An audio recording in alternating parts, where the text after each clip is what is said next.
ਸਿੱਖੀ ਅਤੇ ਸਿੱਖ ਸਦਾ ਹੀ ਨਿਸ਼ਾਨੇ ਤੇ ਰਹੇ ਆ ਤੇ ਰਹਿਣਗੇ। ਪਰ ਕੁਝ ਗੱਲਾਂ ਸਾਡੇ ਭਾਈਚਾਰੇ ਨੂੰ ਸਮਝਣ ਤੇ ਸਮਝਾਉਣ ਲਈ ਤਬਸਰਾ ਕਰਨਾ ਪੈਂਦਾ। ਜਿਹੜੀ ਗੱਲ ਕੰਗਣਾ ਰਣੌਤ ਨੇ ਆਖੀ ਆ, ਇੱਕ ਵੀ ਹਿੰਦੂ ਨੇ ਇਹਦਾ ਵਿਰੋਧ ਨਾ ਕੀਤਾ ਤੇ ਨਾ ਕਰਨਾ।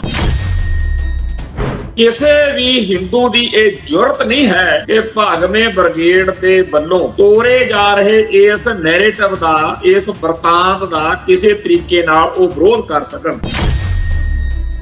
ਜਿਹੜੇ ਸਿੱਖ ਨੂੰ ਅੱਜ ਵੀ ਇਸ ਗੱਲ ਦੀ ਸਮਝ ਨਹੀਂ ਕਿ ਕਿਵੇਂ ਹਿੰਦੂ ਇੰਡੀਆ ਸਿੱਖ ਕੌਮ ਦਾ ਖੁਰਾ ਖੋਜ ਮਟਾਉਣ ਲਈ ਬਿਲਕੁਲ ਉਵੇਂ ਜਿਵੇਂ ਕਿਸੇ ਵੇਲੇ 18ਵੀਂ ਸਦੀ ਵਿੱਚ ਹਕੂਮਤਾਂ ਜਿਹੜੀਆਂ ਸੀ ਐਲਾਨ ਕਰਦੀਆਂ ਰਹੀਆਂ ਨੇ, ਉਵੇਂ ਦਾ ਸਿਸਟਮ ਚੱਲਦਾ ਤੇ ਸਾਡੀ ਕੌਮ ਜਿਹੜੀ ਆ ਇਸ ਏਜੰਡੇ ਤੋਂ, ਇਸ ਸਾਰੇ ਪ੍ਰੋਗਰਾਮ ਤੋਂ, ਸਟੇਟ ਦੇ ਤੋਂ ਬੜੀ ਦੂਰ ਬੈਠੀ। ਪੰਡਤ ਮਦਨ ਮੋਹਨ ਮਾਲਵੀਆ ਵਰਗੇ ਕਹਿੰਦੇ ਹੁੰਦੇ ਸੀ, ਫਿਕਰ ਨਾ ਕਰੋ, ਅਸੀਂ ਮੁਸਲਮਾਨਾਂ ਦੀ ਮੁਸਲਮਾਨੀ ਕੱਢ ਦਿਆਂਗੇ। ਉਹ ਸਿੱਖਾਂ ਦੀ ਸਿੱਖੀ ਜ਼ਰੂਰ ਕੱਢਤੀ, ਮੁਸਲਮਾਨਾਂ ਦੀ ਮੁਸਲਮਾਨੀ ਦਾ ਉਹਨਾਂ ਨੂੰ ਪਤਾ। ਅੱਜ ਦਾ ਸਿੱਖ ਭਾਰਤੀ ਰਾਸ਼ਟਰਵਾਦ ਦੇ ਹੱਕ ਵਿੱਚ ਕੇਸਾਧਾਰੀ ਹਿੰਦੂ ਬਣਨ ਵਾਲੇ ਪਾਸੇ ਨੂੰ ਵੱਧ ਰਿਹਾ। ਜਿਹੜਾ ਵੀ ਲਾਹੌਰ ਦੇ ਤਖਤ ਉੱਤੇ ਬੈਠਦਾ ਰਿਹਾ, ਉਹਨੇ ਬੈਠਣ ਸਾਰ ਇੱਕੋ ਹੀ ਹੁਕਮ ਚਾੜਿਆ ਵੀ ਜਿੱਥੇ ਸਿੱਖ ਮਿਲਦੇ ਆ ਮਾਰ ਦਿਓ। ਇਹ ਗੱਲ ਤਾਂ ਕਦੇ ਮੁੱਕਣੀ ਹੋਈ ਨਹੀਂ। ਇਹ ਹੁਣ ਵੀ ਚੱਲਦਾ ਵੀ ਜਿਹੜਾ ਵੀ ਦਿੱਲੀ ਦੇ ਤਖਤ ਤੇ ਬੈਠਦਾ, ਉਹਦੇ ਦਿਮਾਗ 'ਚ ਕੁੱਤਾ ਕੀੜਾ ਇਹੀ ਵੜਦਾ ਵੀ ਤੁਹਾਨੂੰ ਸਿੱਖਾਂ ਦਾ ਘਾਣ ਕਰੋ, ਚਾਹੇ ਉਹ ਬੀਜੇਪੀ ਆ ਚਾਹੇ ਕਾਂਗਰਸ। ਹੁਣ ਤਾਂ ਸੁਨੀਲ ਜਾਖੜ ਵਰਗੇ ਜਿਹੜੇ ਨਵੇਂ ਕਾਂਗਰਸ ਵਿੱਚੋਂ ਬੀਜੇਪੀ 'ਚ ਗਏ ਨੇ, ਉਹ ਵੀ ਪਿੱਟ ਰਹੇ ਨੇ ਵੀ ਇੱਥੋਂ ਕੁਝ ਨਹੀਂ ਲੱਭਣਾ ਹੈਗਾ ਬੀਜੇਪੀ। ਇਹ ਗੱਲ ਜੇ ਅਜੇ ਵੀ ਸਾਡੇ ਦਿਮਾਗ ਚੋਂ ਨਹੀਂ ਨਿਕਲਦੀ ਕਿ ਇੰਡੀਆ ਦੇ ਵਿੱਚੋਂ ਸਾਡਾ ਕੋਈ ਹੱਲ ਨਿਕਲੂ, ਤੇ ਫਿਰ ਇਹ ਆਪਦੇ ਆਪ ਨੂੰ ਮਰਵਾਉਣ ਵਾਲੀਆਂ ਗੱਲਾਂ। ਮੈਂ ਗਾਰੰਟੀ ਦਿੰਦਾ, ਚਾਹੇ ਕੇਜਰੀਵਾਲ ਪ੍ਰਧਾਨ ਮੰਤਰੀ ਬਣ ਜਾਵੇ, ਨੀਤੀ ਇਹੀ ਰਹਿਣੀ ਹੈ। ਇਹ ਮੁਲਕ ਦਾ ਏਜੰਡਾ, ਇਹ ਨਿਜ਼ਾਮ ਦਾ, ਇਹ ਸਿਸਟਮ ਦਾ ਫੈਸਲਾ ਵਾ ਸਿੱਖੀ ਅਤੇ ਸਿੱਖਾਂ ਦਾ ਘਾਣ ਕਰਨਾ। ਸਰਕਾਰਾਂ ਜਾਂ ਪ੍ਰਧਾਨ ਮੰਤਰੀਆਂ ਦੇ ਬਦਲਣ ਨਾਲ ਇਸ ਗੱਲ 'ਚ ਕੋਈ ਫਰਕ ਨਹੀਂ ਪੈਂਦਾ। ਖਾਲਿਸਤਾਨੀ ਕਦੋਂ ਕਹਿੰਦੇ ਆ ਜੀ ਲੋਕਾਂ ਨੂੰ ਕੰਮ ਨਾ ਮਿਲੇ? ਖਾਲਿਸਤਾਨੀ ਕਦੋਂ ਕਹਿੰਦੇ ਆ ਕਿ ਪੰਜਾਬ 'ਚ ਬੇਰੁਜ਼ਗਾਰੀ ਹੋਵੇ? ਖਾਲਿਸਤਾਨੀ ਕਦੋਂ ਕਹਿੰਦੇ ਆ ਕਿ ਪੰਜਾਬ 'ਚ ਨਸ਼ਿਆਂ ਦਾ ਦਰਿਆ ਵਗ ਜੇ? ਖਾਲਿਸਤਾਨੀ ਕਦੋਂ ਕਹਿੰਦੇ ਆ ਕਿ ਹਿੰਦੂ ਸਿੱਖ ਏਕਤਾ ਟੁੱਟ ਜਾਵੇ? ਖਾਲਿਸਤਾਨੀ ਸਿਰਫ ਇਹ ਚਾਹੁੰਦੇ ਆ ਕਿ ਪੰਜਾਬ ਦੀ ਧਰਤੀ ਉੱਤੇ ਸਿੱਖਾਂ ਦੇ ਹਿੱਤ ਸੁਰੱਖਿਅਤ ਹੋਣ, ਕੋਈ ਸਿੱਖ ਨੂੰ ਜਲੀਲ ਨਾ ਕਰੇ। ਉਹ ਤਾਂ ਇੱਥੇ ਇਹ ਰਿਹਾ ਕਿ ਸਾਡੇ ਐਸਟ ਸਾਹਿਬ ਸ੍ਰੀ ਗੁਰੂ ਗ੍ਰੰਥ ਸਾਹਿਬ ਜੀ ਦੀ ਵੀ ਦਰਬਾਰ ਸਾਹਿਬ ਦੇ ਵਿੱਚ ਤੱਕ ਤਾਂ ਅਗਲੇ ਅਟੈਕ ਕਰਨਾ ਨਹੀਂ। ਟੀਵੀ 84 ਉੱਤੇ ਪ੍ਰੋਗਰਾਮ ਖਬਰ ਦੀ ਖਬਰ ਦੇਖ ਰਹੇ ਸਾਰੇ ਦਰਸ਼ਕਾਂ ਨੂੰ ਮੈਂ ਸਰਬਜੀਤ ਸਿੰਘ ਘੁਮਾਣ ਫਤਿਹ ਅਰਜ਼ ਕਰਦਾ ਜੀ। ਵਾਹਿਗੁਰੂ ਜੀ ਕਾ ਖਾਲਸਾ, ਵਾਹਿਗੁਰੂ ਜੀ ਕੀ ਫਤਿਹ। ਅਮਰੀਕਾ ਤੋਂ ਤੇ ਭਾਰਤ ਤੋਂ ਦੋ ਅਲੱਗ-ਅਲੱਗ ਖਬਰਾਂ ਤੇ ਦੋਨਾਂ ਦਾ ਇੱਕੋ ਨਿਸ਼ਾਨਾ, ਦੋਨਾਂ ਦਾ ਇੱਕੋ ਮਕਸਦ। ਇਹ ਆਮ ਗੱਲ ਨਹੀਂ ਹੋ ਸਕਦੀ। ਫਾਇਰ ਬ੍ਰਾਂਡ ਕੰਗਣਾ ਰਣੌਤ ਜਿਹੜੀ ਬੀਜੇਪੀ ਦੀ MP ਆ, ਉਹਨੇ ਇਹ ਗੱਲਾਂ ਕਹੀਆਂ ਨੇ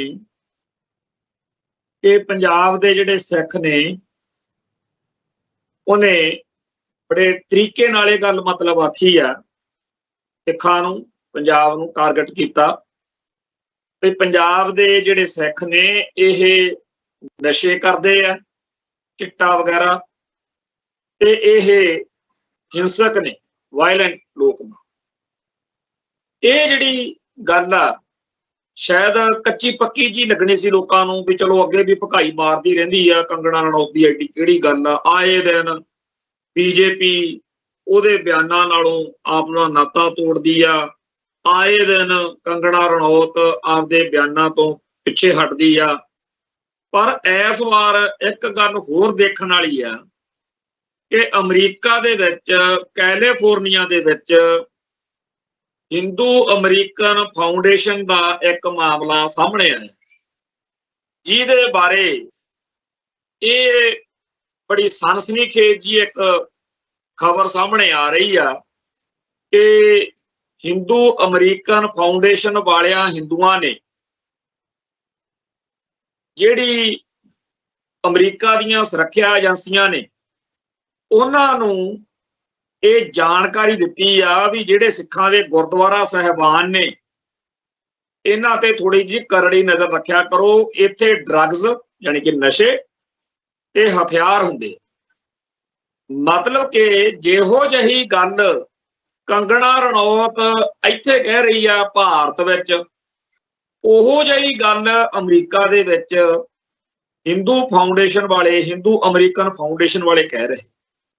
ਇਹਦੇ ਅਰਥ ਇਹ ਨੇ ਕਿ ਨਾਗਪੁਰ ਤੋਂ ਭਾਗਵੇਂ ਬ੍ਰਿਗੇਡ ਨੇ ਪਿਛਲੇ ਸਮੇਂ ਦੇ ਵਿੱਚ ਕੋਈ ਵੱਡੀ ਇੱਕ ਕੋਚਿੰਗ ਕਲਾਸ, ਕੋਈ ਸੈਮੀਨਾਰ, ਕੋਈ ਮੀਟਿੰਗ ਸ਼ੀਟਿੰਗ, ਕੁਛ ਇਹੋ ਜਿਹਾ ਏਜੰਡਾ ਹੇਠਾਂ ਤੱਕ ਭੇਜਿਆ ਵਾ ਕਿ ਜਿੱਥੇ ਵੀ ਜਿਹਦਾ ਵੀ ਵਾਹ ਲੱਗਦਾ ਉਹ ਸਿੱਖਾਂ ਦੇ ਬਾਰੇ ਇਹ ਦੋ ਗੱਲਾਂ ਪ੍ਰਚਾਰੋ ਕਿ ਸਿੱਖ ਵਾਇਲੈਂਟ, ਸਿੱਖ ਡਰੱਗਸ, ਸਿੱਖ ਜਿਹੜੇ ਨੇ ਉਹ ਨਸ਼ੇੜੀ ਨੇ, ਨਸ਼ੇ ਕਰਦੇ ਆ, ਤੇ ਸਿੱਖ ਜਿਹੜੇ ਨੇ ਉਹ ਹਿੰਸਕ ਪ੍ਰਵਿਰਤੀ ਵਾਲੇ ਨੇ।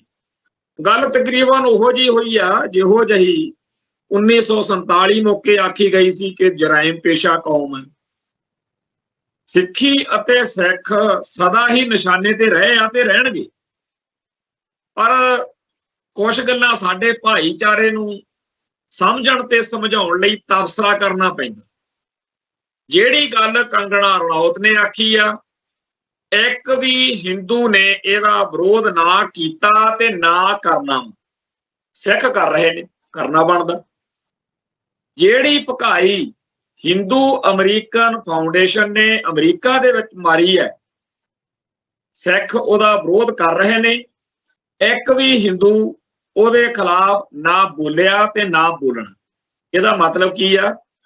ਉਹਨਾਂ ਦਾ ਏਕਾ, ਹਿੰਦੂ ਭਾਈਚਾਰੇ ਦੇ ਜਿਹੜੇ ਲਿਬਰਲ ਹਿੱਸੇ ਨੇ, ਜਿਹੜੇ ਕਹਿੰਦੇ ਆ ਜੀ ਅਸੀਂ ਤਾਂ ਕਿਸੇ ਚੱਕਰ 'ਚ ਪੈਂਦੇ ਹੀ ਨਹੀਂ, ਅਸੀਂ ਤਾਂ ਬਾਹਲੀ ਬੀਬੇ ਬੰਦੇ ਆ, ਅਸੀਂ ਤਾਂ ਸਿੱਖਾਂ ਦੀ ਵੀ ਬੜੀ ਕਦਰ ਕਰਦੇ, ਅਸੀਂ ਤਾਂ ਸੈਕੂਲਰ ਹਾਂ।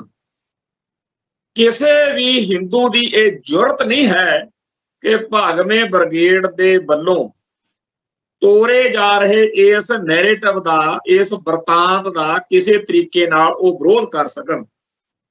ਹਾਲਾਂਕਿ ਜੇ ਕੋਈ ਕੰਗਣਾ ਰਣੌਤ ਦਾ ਵਿਰੋਧ ਕਰੇ ਤਾਂ ਸਿਆਸੀ ਤੌਰ ਦੇ ਉੱਤੇ ਉਹਨੂੰ ਲਾਭ ਵੀ ਹੋ ਸਕਦਾ, ਪਰ ਇਸ ਮੌਕੇ ਇਹੋ ਜਿਹੇ ਮਾਹੌਲ ਵਿੱਚ ਕੋਈ ਸਿਆਸੀ ਲਾਭ ਜਾਂ ਹਾਨ ਨਹੀਂ ਦੇਖਿਆ ਜਾਂਦਾ। ਉੱਥੇ ਸਿਰਫ ਇਹ ਦੇਖਿਆ ਜਾਂਦਾ ਕਿ ਹਿੰਦੂ ਇੰਡੀਆ, ਹਿੰਦੁਸਤਾਨ, ਹਿੰਦੂ ਸਾਮਰਾਜਵਾਦ ਦੇ ਨਿਸ਼ਾਨੇ ਤੇ ਸਿੱਖ ਕੌਮ ਆ ਤੇ ਆਪਾਂ ਹਿੰਦੂ ਇੰਡੀਆ ਵੱਲ ਖੜਨਾ। ਸੋ ਹਿੰਦੂ ਇੰਡੀਆ ਵੱਲ ਖੜ ਕੇ ਪੂਰੀ ਦੀ ਪੂਰੀ ਇੱਕ ਕਮਿਊਨਿਟੀ ਤੇ ਉਹਦੇ ਨਾਲ ਖੜੇ ਹੋਰ ਲੋਕ ਜਿਸ ਧਰਮ ਨੂੰ, ਜਿਸ ਕੌਮ ਨੂੰ ਨਿਸ਼ਾਨਾ ਬਣਾਈ ਫਿਰਦੇ ਆ, ਉਹ ਹੈ ਖਾਲਸਾ ਪੰਥ, ਉਹ ਹੈ ਸਿੱਖ ਕੌਮ। ਤੇ ਸਿੱਖ ਕੌਮ ਦਾ ਹਾਲ ਇਦੋਂ ਬਿਲਕੁਲ ਉਲਟ ਵਾ। ਸਿੱਖਾਂ ਦੇ ਵਿੱਚ ਏਕਾ ਨਹੀਂ ਹੈ। ਸਿੱਖਾਂ ਦੇ ਵਿੱਚ ਏਕਾ ਉਸ ਦਿਨ ਜ਼ਰੂਰ ਆਇਆ ਸੀ ਜਿੱਦਣ ਜੂਨ 84 ਵਾਪਰਿਆ ਸੀ ਵੀ ਆਹ ਕੀ ਹੋ ਗਿਆ। ਉਸ ਤੋਂ ਬਾਅਦ 'ਚ ਉਹ ਏਕਾ ਟੁੱਟਦਾ, ਖਿੰਡਦਾ, ਖੁਰਦਾ, ਭੁਰਦਾ ਅੱਜ ਦਿਨ ਇੱਥੇ ਆ। ਦਿਨ ਤਾਂ ਇੰਨੇ ਮਾੜੇ ਆ ਗਏ ਐ ਕਿ ਸਾਡੇ ਬੰਦਿਆਂ ਨੂੰ ਵਧੀਆ ਗੱਲਾਂ ਸੁਣਨ ਦੀ ਜਿਹੜੀ ਆਦਤ ਆ ਵੀ ਚੱਕੀ ਚਲੋ ਜੀ, ਬਸ ਬਾਹਲੀ ਪਰਵਾਹ ਨਾ ਕਰਿਆ ਕਰੋ ਵੀ ਬਾਦਲ ਕਿਆ ਨੇ ਕੀ ਕਰਤਾ ਜਾਂ ਫਲਾਨਿਆਂ ਨੇ ਕੀ ਕਰਤਾ, ਬਸ ਤੁਸੀਂ ਖਾਲਿਸਤਾਨ ਦੀ ਡੁਗਡੁਗੀ ਜੀ ਖੜਕਾਈ ਚੱਲੋ, ਸਾਨੂੰ ਵਧੀਆ ਲੱਗਿਆ ਕਰੂ। ਅਸੀਂ ਫਿਰ ਘੁਮਾਣ ਸਾਹਿਬ ਤੁਹਾਡੇ ਪ੍ਰੋਗਰਾਮ ਬੜੇ ਪਿਆਰ ਨਾਲ ਸੁਣਿਆ ਕਰਾਂਗੇ। ਸੱਚਾਈ ਨਾ ਬੋਲੋ ਬਸ। ਜਿਹੜੀਆਂ ਗੱਲਾਂ ਕਰਕੇ ਸਾਡਾ ਸੰਘਰਸ਼ ਕਮਜ਼ੋਰ ਹੁੰਦਾ, ਜਿਹੜੀਆਂ ਗੱਲਾਂ ਕਰਕੇ ਖਾਲਿਸਤਾਨ ਦੇ ਏਜੰਡੇ ਨੂੰ ਸੱਟ ਵੱਜਦੀ ਆ, ਜਿਹੜੀਆਂ ਗੱਲਾਂ ਕਰਕੇ ਸਾਡੇ ਭਾਈਚਾਰੇ ਦੇ ਅੰਦਰ ਗੜਬੜਾਂ ਹੁੰਦੀਆਂ ਨੇ, ਕਹਿੰਦੇ ਉਹਨਾਂ ਦੀ ਗੱਲ ਨਾ ਕਰੋ। ਉਹ ਤਾਂ ਜੀ ਛੁਣਛਣਾ ਵਾ ਨਾ, ਤੁਸੀਂ ਛੁਣਛਣਾ ਖੜਕਾਉਣ ਲੱਗ ਜਾਂਦੇ। ਬਸ ਇੱਕੋ ਗੱਲ ਆ ਵੀ ਤੁਸੀਂ ਕੋਈ ਇੱਧਰਲਾ ਉੱਧਰਲਾ ਪੱਖ ਨਾ ਦੇਖਿਆ ਕਰੋ, ਖਾਲਿਸਤਾਨ ਕਰੀ ਚੱਲਿਆ ਕਰੋ, ਅਸੀਂ ਬਸ ਤੁਹਾਡੇ ਸੁਣੀ ਚੱਲਿਆ ਕਰੋ। ਸੋ ਜਿਹੜੇ ਭਰਾਵਾਂ ਨੂੰ ਇਸ ਬਿਮਾਰੀ ਨੇ ਦੱਸਿਆ ਹੋਇਆ, ਡੰਗਿਆ ਹੋਇਆ, ਉਹਨਾਂ ਤੋਂ ਮੈਂ ਹੱਥ ਮੰਨ ਕੇ ਬੇਨਤੀ ਕਰਦਾ ਵੀ ਮੇਰੇ ਕੋਲੋਂ ਤੁਹਾਡੀਆਂ ਇੱਛਾਵਾਂ ਦੀ ਪੂਰਤੀ ਨਹੀਂ ਹੋਣੀ। ਮੈਨੂੰ ਤਾਂ ਸਾਰੇ ਪੱਖ ਲੈਣੇ ਪੈਣੇ, ਸਾਰੀਆਂ ਗੱਲਾਂ, ਸਾਰੇ ਹਿਸਾਬ ਕਿਤਾਬ ਦੇਖ ਕੇ ਗੱਲ ਕਰਨੀ ਬਣਦੀ ਆ। ਤੁਹਾਨੂੰ ਗੱਲ ਚੰਗੀ ਘੱਟ ਲੱਗ ਸਕਦੀ ਆ, ਤੁਸੀਂ ਤਾਂ ਖਾਲਿਸਤਾਨ ਦੇ ਹੱਕ 'ਚ ਪਹਿਲਾਂ ਹੀ ਆ, ਪਰ ਜਿਹੜੇ ਭਰਾ ਨਹੀਂ ਹੈਗੇ, ਹੋ ਸਕਦਾ ਉਹਨਾਂ ਨੂੰ ਅਕਲ ਆਵੇ ਕਿ ਜੇ ਸਾਡੀ ਕੌਮ ਦੇ ਇਹ ਹਾਲਾਤ ਨੇ ਜਿਨ੍ਹਾਂ ਉੱਤੇ ਚਰਚਾ ਕਰ ਰਹੇ ਆ ਤਾਂ ਸਾਨੂੰ ਸੋਚਣਾ ਬਣ। ਖੈਰ, ਗੱਲ ਇਹ ਹੈ ਕਿ ਅੱਜ ਜਿਹੜੇ ਸਿੱਖ ਨੂੰ ਅੱਜ ਵੀ ਇਸ ਗੱਲ ਦੀ ਸਮਝ ਨਹੀਂ ਕਿ ਕਿਵੇਂ ਹਿੰਦੂ ਇੰਡੀਆ ਸਿੱਖ ਕੌਮ ਦਾ ਖੁਰਾ ਖੋਜ ਮਟਾਉਣ ਲਈ ਬਿਲਕੁਲ ਉਵੇਂ ਜਿਵੇਂ ਕਿਸੇ ਵੇਲੇ 18ਵੀਂ ਸਦੀ ਵਿੱਚ ਹਕੂਮਤਾਂ ਜਿਹੜੀਆਂ ਸੀ ਐਲਾਨ ਕਰਦੀਆਂ ਰਹੀਆਂ ਨੇ, ਉਵੇਂ ਦਾ ਸਿਸਟਮ ਚੱਲ ਰਿਹਾ।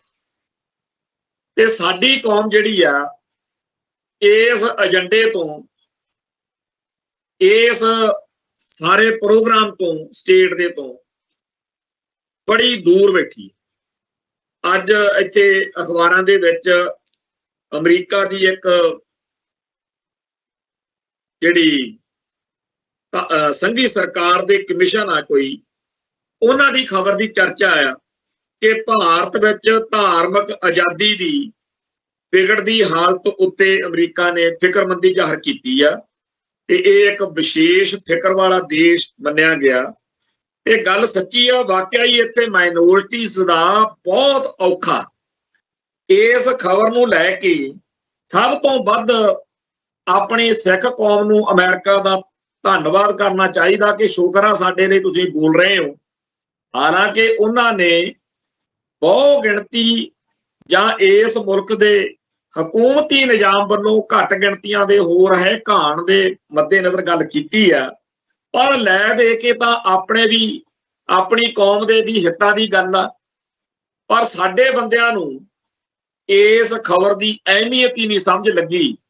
ਜੇ ਸਮਝ ਲੱਗੀ ਵੀ ਆ ਤਾਂ ਉਹ ਕੋਈ ਬੋਲਦਾ ਇੱਥੇ ਇੰਡੀਆ 'ਚ ਤਾਂ ਕੋਈ ਸਿੱਖ ਲੀਡਰ ਬੋਲਦਾ ਦਿਖਿਆ ਨਹੀਂ। ਇਹ ਖਬਰ ਤਾਂ ਇਸ ਤਰੀਕੇ ਦੀ ਅਹਿਮ ਹੈ ਕਿ ਅਕਾਲ ਤਖਤ ਸਾਹਿਬ ਤੋਂ ਇਸ ਗੱਲ ਦਾ ਸਵਾਗਤ ਕਰਨਾ ਬਣਦਾ ਹੈ।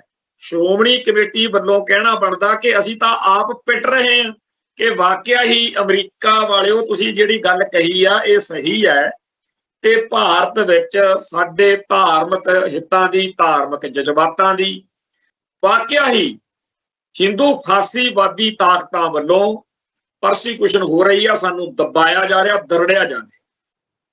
ਸਾਡੇ 500 ਤੋਂ ਵੱਧ ਗੁਰਦੁਆਰਾ ਸਾਹਿਬਾਨ ਜਿਹੜੇ ਇਤਿਹਾਸਕ ਗੁਰਦੁਆਰੇ ਨੇ ਉਹ ਦੱਬੇ ਹੋਏ ਨੇ। ਕਸ਼ਮੀਰ ਦੇ ਵਿੱਚ ਮਟਨ ਦਾ ਗੁਰਦੁਆਰਾ ਹੈ, ਗੁਰਦੁਆਰਾ ਡਾਂਗ ਮਾਰ ਸਾਹਿਬ ਸਿੱਕਮ, ਹਰ ਕੀ ਪੌੜੀ ਹਰਿਦੁਆਰ, ਗਵਾਲੀਅਰ ਦੇ ਕਿਲੇ ਵਾਲਾ ਜਿੱਥੇ 6ਵੇਂ ਪਾਤਸ਼ਾਹ ਉੱਥੇ ਰਹੇ ਆ, ਜਗਨਨਾਥਪੁਰੀ, ਇਹੋ ਜਿਹੇ 500 ਤੋਂ ਉੱਪਰ ਗੁਰਦੁਆਰੇ ਆ। ਪਿੱਛੇ ਜੇ ਇੱਕ ਸਰਬਜੀਤ ਕੌਰ ਨਾਂ ਦੀ ਬੀਬੀ ਨੇ ਕਸ਼ਮੀਰ ਦੇ ਗੁਰਦੁਆਰਿਆਂ ਦੀ ਇੱਕ ਰਿਪੋਰਟ ਬਣਾਈ ਆ ਜਿਹਦੇ ਵਿੱਚ 100 ਤੋਂ 150 ਦੇ ਵਿਚਾਲੇ ਗੁਰਦੁਆਰਿਆਂ ਦਾ ਉਹਨੇ ਲਿਖਿਆ ਸੀ ਜਿਹੜੇ ਹਿੰਦੂਆਂ ਦੇ ਕਬਜ਼ੇ 'ਚ ਹੈ। ਪਰਸੋਂ ਚੌਥੇ ਵੀ ਇੱਕ ਉੱਤਰਾਖੰਡ ਦੇ ਕਿਸੇ ਗੁਰਦੁਆਰੇ ਦੀ ਸੋਸ਼ਲ ਮੀਡੀਆ ਤੇ ਪੜ੍ਹ ਰਹੇ ਸੀ, ਉਹਦੇ ਸਾਰੇ ਪ੍ਰਬੰਧਕ ਸ਼ਰਮੇ ਵਰਮੇ ਆ। ਤੋਂ ਸਿੱਖਾਂ ਦੇ ਗੁਰਦੁਆਰਾ ਸਾਹਿਬਾਨ ਜਿਨ੍ਹਾਂ ਨੇ ਦੱਬੇ ਹੋਏ ਨੇ ਉਹ ਕੌਣ ਨੇ? ਉਹ ਹਿੰਦੂ ਆ।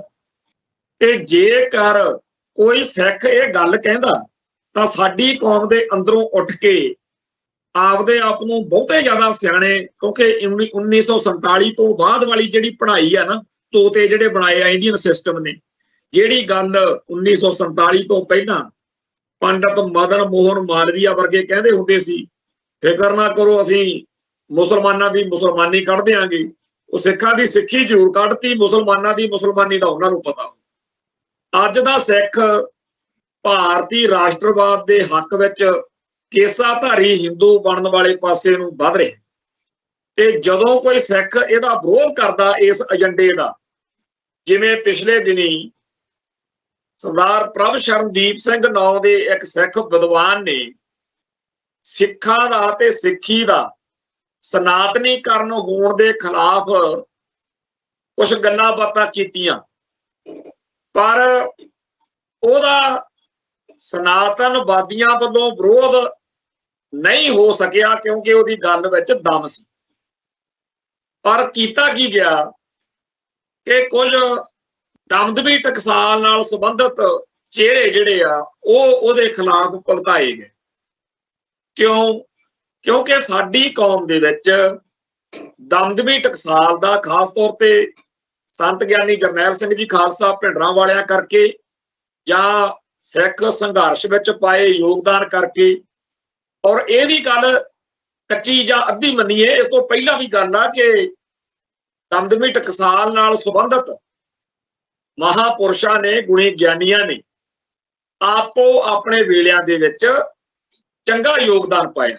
ਐਮਰਜੈਂਸੀ ਮੌਕੇ ਜਿਸ ਤਰੀਕੇ ਨਾਲ ਸੰਤ ਗਿਆਨੀ ਕਰਤਾਰ ਸਿੰਘ ਜੀ ਖਾਲਸਾ ਭਿੰਡਰਾਂ ਵਾਲਿਆਂ ਨੇ, ਜਾਂ ਉਸ ਤੋਂ ਬਾਅਦ ਵਿੱਚ ਉਹਨਾਂ ਦੇ ਸਪੁੱਤਰ ਫੈਡਰੇਸ਼ਨ ਦੇ ਪ੍ਰਧਾਨ ਭਾਈ ਅਮਰੀਕ ਸਿੰਘ ਨੇ ਕੌਮੀ ਫਰਜ਼ ਨਿਭਾਏ ਨੇ, ਇਸ ਗੱਲ ਤੋਂ ਇਤਿਹਾਸ ਭਲੀ ਭਾਂਤ ਵਾਕਫ ਹੈ ਕਿ ਦਮਦਮੀ ਟਕਸਾਲ ਨਾਂ ਦੀ ਇਸ ਸੰਸਥਾ ਦਾ ਸਿੱਖ ਇਤਿਹਾਸ ਵਿੱਚ ਇੱਕ ਉਘੜਵਾਂ ਰੋਲ ਹੈ।